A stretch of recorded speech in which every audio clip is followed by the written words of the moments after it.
నమస్కారం ఘంటారావానికి స్వాగతం. ముందుగా ప్రధానాంశాలు. అక్రమ సంపాదన కేసులో ఉపాధి కల్పన శిక్షణ జేడీ అరెస్ట్. ఇప్పటివరకు 50 కోట్ల విలువైన ఆస్తులు స్వాధీనం.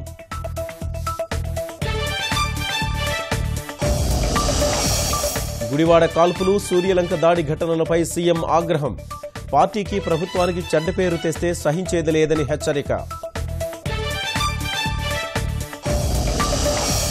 శ్రీలంక పర్యటనకు వెళ్లిన చంద్రబాబు పేదరిక నిర్మూలనపై కీలక ప్రసంగం చేయనున్న సీఎం.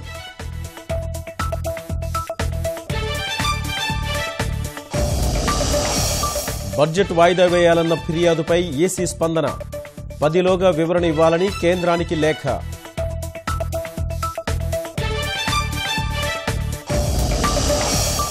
ముగిసిన జాతీయ వైజ్ఞానిక సదస్సు ఆఖరి రోజు రోబోటిక్స్ ఆవిష్కరణపై విస్తృత చర్చ.